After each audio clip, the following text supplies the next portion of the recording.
Mr.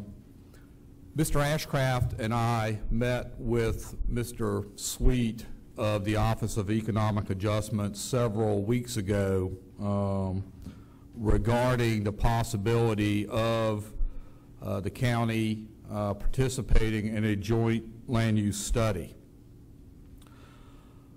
Joint land use study through between 1985 and 2006, approximately 46 of these studies were conducted nationwide, including one in Virginia down at Oceana Naval Air Station in Virginia Beach. The purpose of the study is to for a partnership between the military installation and affected local governments to look at development near and abutting military facilities and to look at land use planning and regulations to discourage encroachment of incompatible uses to the military installation. We were actually first approached about 3.5 or 4 years ago about an interest in participating in a joint land use study. And based upon our review of the comprehensive plan, at that time we felt that it was not necessary to go forward with such a request. However, a number of other jurisdictions have been approached about this study as a part of a regional effort. Spotsylvania County, Essex County, the town of Bowling Green, perhaps the town of Port Royal, and based upon that regional approach and the interest expressed by some of the other localities, we felt it was a good idea with Mr. Rozell's encouragement to bring this issue back before the board for your consideration. We are not asking for approval or the actual entering into any agreement at this point in time.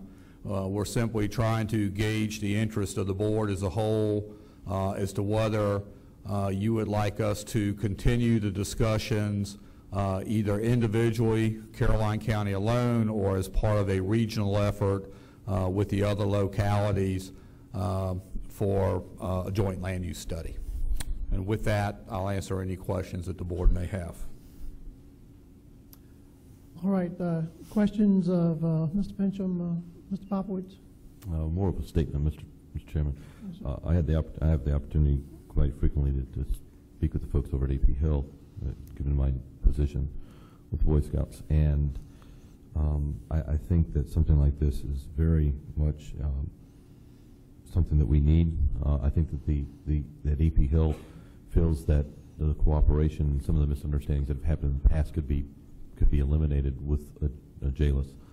And having said that, I think that we need to find a way to make this happen for Caroline County and for AP Hill. Okay. Mr. Akers? I just want to reiterate what and support what Mr. Popowitz has said.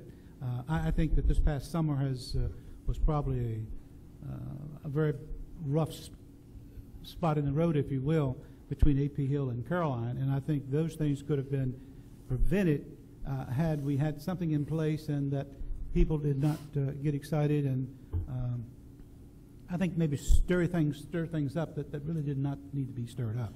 So I believe that if we can develop some type of rapport and a commission or committee between AP Hill and the town of Bowling Green and the town of Port Royal and Caroline County, excuse me, I don't know about Spotsylvania and Essex, maybe they want to be in it as well, or Stafford or some of those guys, but I think definitely we need to, Caroline County and Bowling Green and Port Royal need to be part of this and move forward with this proposal. I support it wholeheartedly and think it's something we should do sooner rather than later and putting off. Mr. Seeley? I see Mr. Manster in the back, and Stephen, hasn't the town already agreed to join the joint land use study at AP Hill? And from my district's perspective, that has the biggest impact. So if they've agreed, then there's really no issue. Thank you, Stephen. Mr. Vice Chairman? Ms. Fincham, we do have some zoning restrictions in place now, because Because I remember we did those quite a while ago, right? Which would prevent really encroachment on the hill for the most part. Yes, sir. In the northern part of the county, along the 17 corridor, you have the resource sensitive overlay district, which minimizes or reduces the amount of development that can occur within that corridor. The overlay district itself has a minimum lot size for speculative development of 25 acres per dwelling unit. The majority of the rest of the border with AP Hill, exclusive of the two towns and their supporting growth areas, is zoned rural preservation. Along the Route 2 corridor, you have some older lots that are less than say 10 acres that were platted years ago.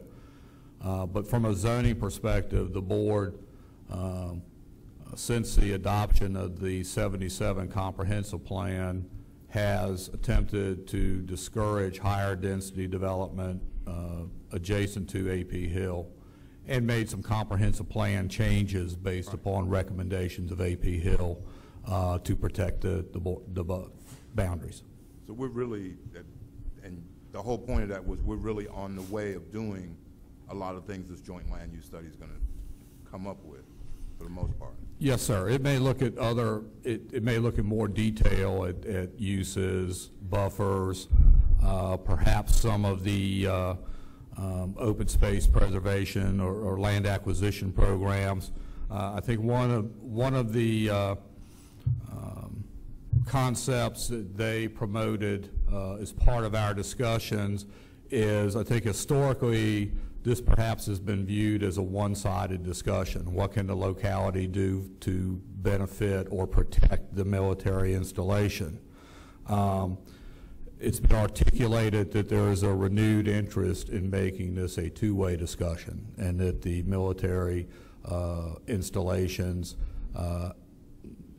have to look at things that they can do to help improve the situation and agree to improvements on their part as well. So I think the emphasis has been that this is more of a two-party process than the perhaps historically as it has been viewed. So we're moving that way. That's all. Okay, and certainly our existing comprehensive plan and how we continue to work with that, we'll be able to work with and incorporate the same ideas in the Yes, joint use study. Kim Pratt is here from AP Hill, so AP Hill is here, and thank you guys for coming, Ken. But again, I got a general sense from the board it's something we definitely want to move forward with. Again, the mayor has on town of Bowling Green has shown strong interest in this as well. But our relationship with AP Hill is so vital. With the BRAC Commission and the changes that have occurred over the years, there's going to be more activities at AP Hill in the future, and we need to make sure that we do prevent the situations like we've had to go through this last year. And we want to make sure that we're at the table constantly and frequently of AP Hill, because AP Hill is going to be, for economic development, we're going to be looking at AP Hill a lot. And those guys have a lot going on over there. They have the EOD school, they have the asymmetric warfare group coming in, so we need to make sure that we're open opportunities for both sides, and we appreciate what AP Hill does for Caroline County. So looks like we'll be moving forward with this this option, Mr. Pendleton, so you can make arrangements to do that. Yes, sir. We certainly would appreciate it. All right. Next, we have the review of the mandatory water restrictions on Caroline County customers. Mr. Shebel. Good evening, sir. Good evening. How are you today? Doing good, thank you. Good. I'm before you tonight to review the mandatory water restrictions that we currently have. As you're aware, Caroline County is under a severe drought. The drought doesn't affect us the same way as it does a lot of our neighbors, as in we do not have reservoirs. All of our water comes from groundwater. We're currently in a level high under our restriction, which was the old level 4. Before you, I've handed out the new restriction, which includes a new voluntary measure. The board approved us to be under the high due to the peak demand that we were receiving. June, we peaked out at 22 million gallons. Our production capabilities that we have approval for 21 million.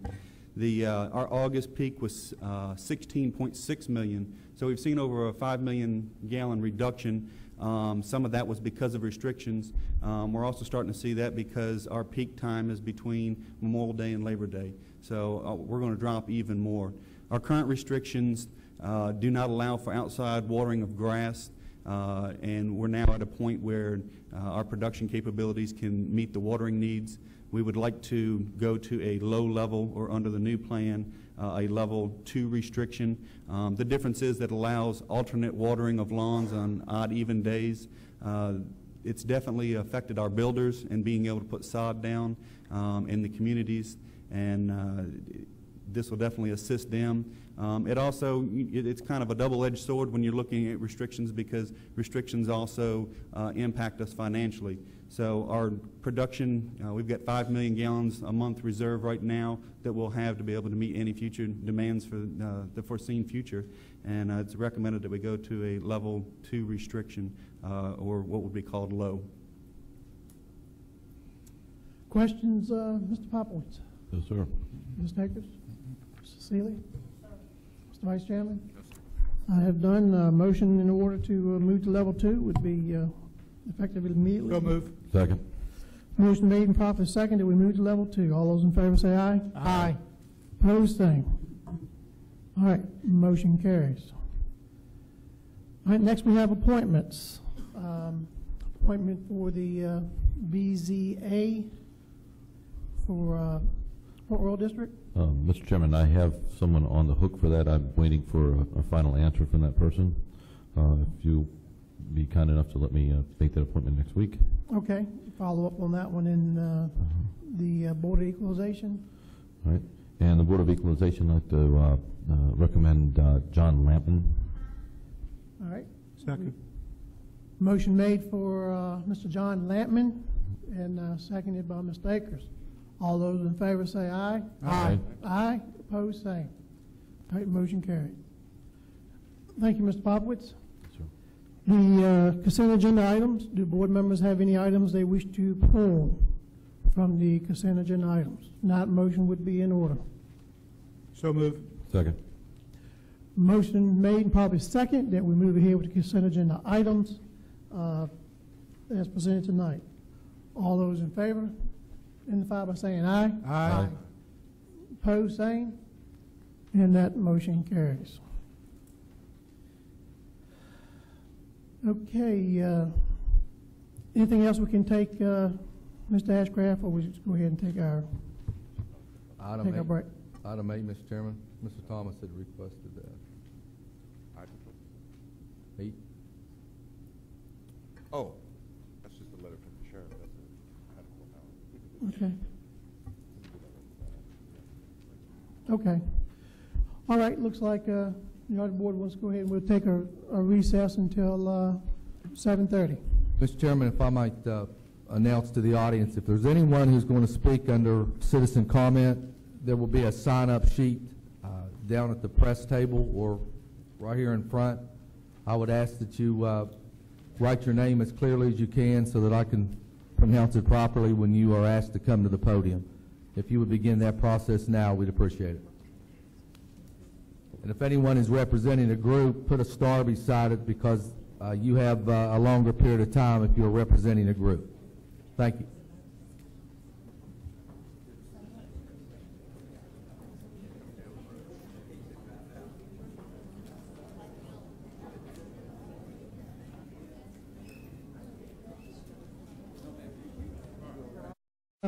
At this time, we'll proceed. We have a presentation of the summary of the county's outstanding debt. There has been some discussion about that recently, and the board felt like it would be appropriate that we share that with you all this evening. And Mr. Ashcraft, if you would, you can start with your presentation. Thank you, Mr. Chairman, members of the board, ladies and gentlemen. Staff has been asked to update the debt summary of Caroline County from a report that originated in March of this year. This report includes the county's indebtedness through September the 10th. When we consider the county's debt and ultimate the debt service, the county has two types of debt. Typically, what you would attribute to your own household, we have long-term debt, which is normally in the area of 15 to 30 years. And you can see from the slide, it talks about renovations and additions and constructions and various major equipment purchases that the county has encumbered over the years. Short-term debt, normally 1 to 3 years, is for cash flow loans, current expenditure payments, and lease purchase agreements for equipment. As I said, this report includes the debt balance for all funds as of September the 10th of this year, and we break our debt down into 3 major categories: general government debt, school debt, and utility fund debt. When this report was first commissioned in March of this year, the county had $89,210,717 of debt on its books, and you can see the breakdown at that time. As of September the 10th, you see a further breakdown, as it is approximately $1 million less or so, $88,079,452. You can see the largest number of debt that we have in the county is attributed to the schools, slightly over general government, and then our utility debt as it is accrued over the years. One thing that is done quite favorably by most localities is to compare yourself to your neighbors and jurisdictions of similar population and similar or similarities in many different ways. If you look at this report that came out on June the 30th of 2009, it's an annual report. We weren't able to get the figures together for 2010. Don't even know if they're out yet, but we will have that at our next update probably by the end of the year. But you can see one of the ways in which you measure your debt is through your debt per capita. And you can look down the different rows there: education, streets, general government, enterprise funds, balance of unfunded debt, and then ultimately is your debt per capita. Of the 7 jurisdictions, including Caroline, that we are measuring here, Caroline, as you can see where it stacks up in our debt and total debt compared to other localities. So I believe that's an important point to make as we are trying to meet the demands of a growing community with different needs, different pressing issues. Caroline is holding its own as far as the rest of the region. Debt service payments for FY 2011, which we are in right now, includes for all funds is $5,860,227. And again, if you break those down into 3 different categories, school debt is $3.3 million, general government debt is $1.4, and utility fund debt is $1.1 to meet that total. Here's our debt service schedule for the general fund for the next 10 years, and then we have a total of 2021 and beyond that is accumulated at the bottom. And you can see the principal and the interest payments and the total that are expected to be made beginning this year, FY 2011, and carries through the 2020 period. You can see there's points where it gets up to $3 million, 2014, 2015, and then it begins to go back down as we steadily pay off our obligations, particularly those that we've had back in the 70s and the 80s and beyond that are now starting to be retired.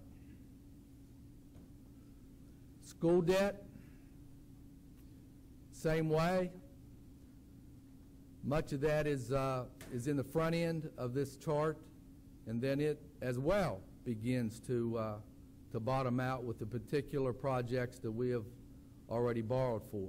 And obviously this does not include any future projects that the board may consider. Utility fund, same way. One thing that staff has been asked to accumulate and present to the board and to the audience this evening is that we sometimes lose track of why money was borrowed and where did your tax dollars go when that money was borrowed. And if you look down the list of projects that are on this screen here dating back to 1990, you will see that there are multiple and multi-millions of dollars of projects that have gone into the improvements for Caroline County. I'm not going to read them all to you. I hope that the people in the back can see them. This report is certainly going to be made available in numerous ways to the public at a later date. But you can see some of the bigger ticket items that are in there. Lewis and Clark Elementary School, which just came online. We've already made one addition several years ago to our wastewater treatment plant, and we're now being under consideration to do that again. Public safety equipment, meeting the basic needs of our citizens through the Dawn wastewater system. This building that we're in now rescued what was really a building that was not doing too well. It's now the hub, the community center of this area for multiple reasons. So I can go on and on, but you can see the improvements that have been made since 1990. Now, when we speak of general government debt, the outstanding balance that you saw on a previous chart is $31,319,000. This represents 35.6% of the county's total debt. And as I said from the previous chart, the major categories of debt include construction, property acquisition, renovations and improvements, public safety vehicles, and equipment and landfill closure costs. I remind the county that up until about 12 or 13 years ago, we operated a landfill. When the decision was made that it was too expensive to run it, and from a perspective from EPA and other regulatory agencies, it was just almost impossible from a cost-wise to continue to operate that. We still have landfill closure costs that will extend for a 20-year period. Our debt service payments for FY 2011, $1.4 million, and that represents 24.43% of the debt service payments that will be made in this budget year. Again, just to recap some of the general government projects that are broken down, you'll see that construction of different projects were $7.2 million worth of the debt. Public safety vehicles, 5.9, and then you just keep going down the list. This is a pie chart that just breaks down the various things that you can see much clearer when you see this report in your hands. Here's kind of a visual as to how some of this money was spent. Again, we forget that when we call upon public safety, somewhere those trucks had to be paid for. And they were paid for certainly with borrowed money, but they serve a purpose that leads to the quality of life for this community. The community services center that we're in now, the new courthouse that was built that was under a judge's mandated order that we built a few years ago. The new skateboard park that you can see, that recreation is tied in to this, and of course the new administration building that has allowed the Commissioner of the Revenue and the Treasurer to work more closely together, and we hope that it has been a convenience to the citizens when you have to visit those two offices. School debt, outstanding balance, $32 million, represents 36% of the county's total. These projects are similar to general fund projects, except they're narrow in focus in the education community. The construction of 2 schools is in this dollar amount. Renovations of schools that Dr. Kello just addressed a few minutes ago. Purchase of various equipment over the years, and the refinancing of 3 school bus leases are all in this total. Debt service payments of $3.3 million will be made in this budget year, and this represents over half of the total debt service that will be made in this budget year. School projects, primarily construction, as you might expect, is the most expensive, $18.2 million. And the renovations and improvements to schools is now almost up to $10 million after the $6.8 million appropriation the board gave the school division a few years ago. And equipment, $2.4. Pie chart again. And again, just visuals. Lewis and Clark, one of the most beautiful elementary schools in the state. Bowling Green Elementary. Madison Elementary. And a picture of a school bus just to remind you that when our kids are on that bus, your tax dollars have to go to pay for that bus. We don't get them free. Public utilities debt, $24,398,000. It represents 27.7% of the county's outstanding debt.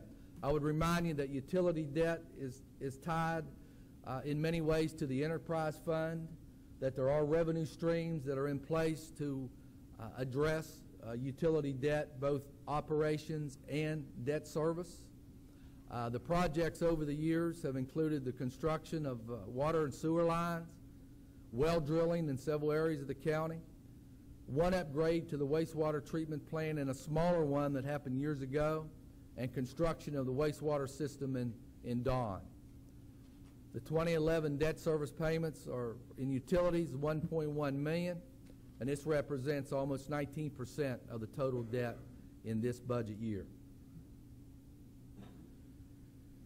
FY10 is the first year that the general fund revenues is not budgeted to subsidize utility fund debt service payments. And this trend will continue and has continued in this budget year, FY 2011. And Dawn wastewater system debt service payments for 2011 is also not subsidized by the general fund revenues.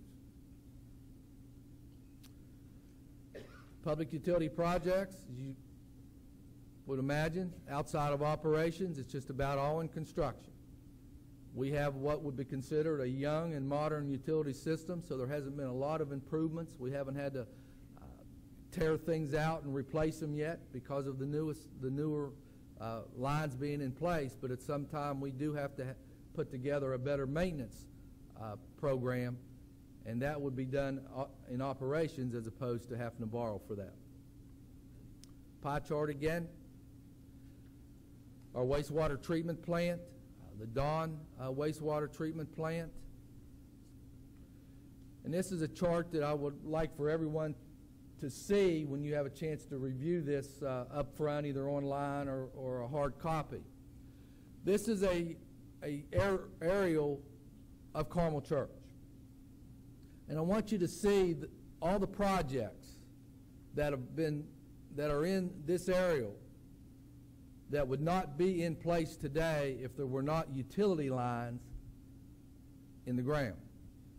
And we just landed a major economic development project a few months ago, and one of the reasons is because the utilities was already in place and ready to be run to that facility, and I'll address that in just a moment. But those of you who've been natives of Caroline for years and born here, you can remember, I'm sure, when those utility lines were not even there and there was no activity there. Now, a good portion of our tax dollars and a good portion of our economic development comes from Carmel Church. And absent of utility lines, that economic development activity would not exist. Food line in Ladysmith,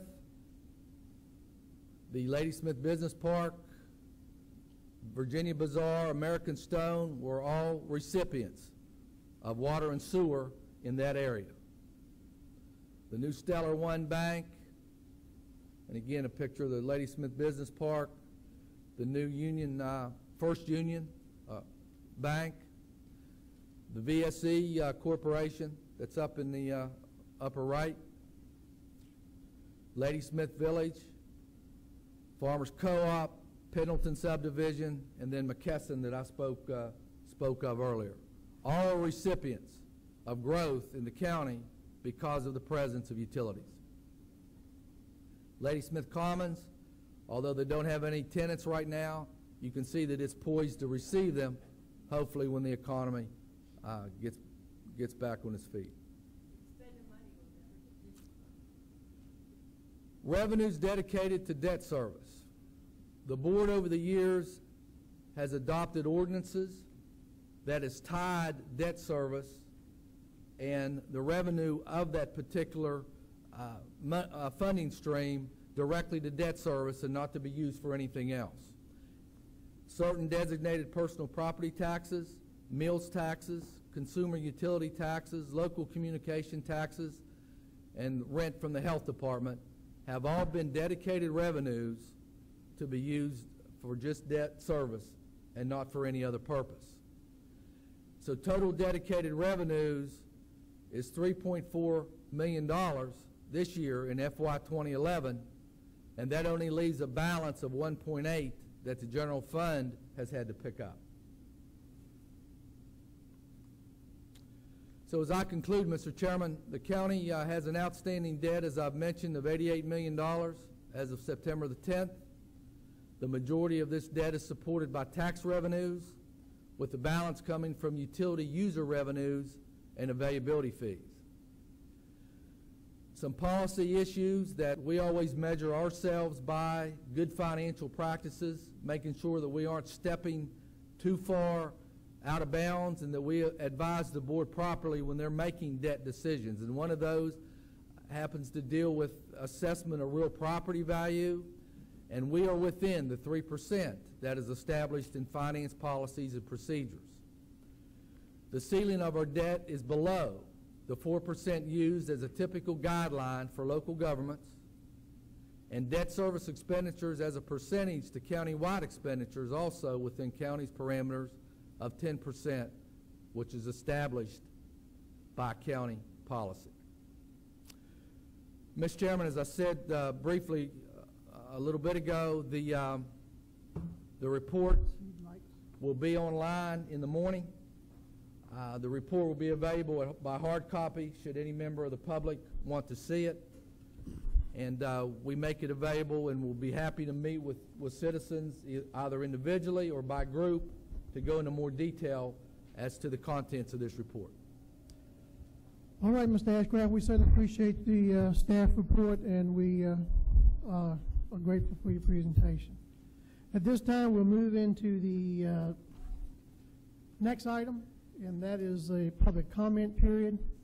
And as Mr. Ashcraft had spoken earlier, that if you have any issue tonight that you would like to speak to the board on, you are welcome to come and do that at this time. And you should have signed up. If you hadn't signed up, the sign-up sheet is up front here at the press desk where we have it now. But if there's anybody else that wants to sign up, you raise your hand, let me know, and we'll make that happen. At this time, I'd ask Mrs. Hall if she would read our rules for public hearing. The public comment period. Public comment. And one last thing. If there is someone who wants to speak on the special exception, you need to save your comments for that special exception for item number 4. You can't speak during the public comment period. Thank you, Ms. Hall. The public comment period shall be for the purpose of allowing the public to speak to the board on any matter which is not scheduled for public hearing at this meeting. To help conduct the meeting in an orderly and efficient manner, please refrain from clapping or other public demonstrations of support or opposition. The public comment period shall not serve as a forum for debate with the board or a question and answer period with the board. Remarks shall be addressed only to the board and not to staff, the audience, or the media. All public comments shall be made in a respectful manner. Cursing and antagonistic behavior are prohibited and shall be grounds for removal from the meeting. Comments should focus on matters or issues before the board or county and not individual board members or staff. Comments which single out an individual board member or staff may be ruled out of order by the chair. Each speaker shall clearly state his or her name, address, and voting district if applicable. There shall be a time limit for each individual speaker of 3 minutes. No speaker shall address the board more than once during the public comment period at any single board meeting. The county administrator will time the speakers and notify them when their time has expired. All right, thank you, Mrs. Hall. And at this time, the county administrator will read the names of those who are to come to speak. Mr. Ashcraft? Thank you, Mr. Chairman. I'd like to ask Frederica Dyson if she would come forward, and Kenneth Davis, if you would come and sit, you would be next.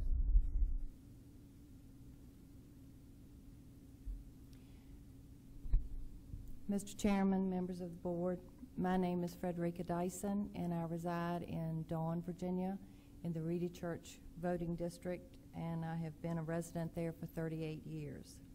I thank you for, a long time. I thank you for the opportunity to speak. Mr. Seeley, I applaud your courage and commitment. Your letter to the editor in last week's Caroline Progress spoke the mind of many of the residents of Caroline County. Excuse me.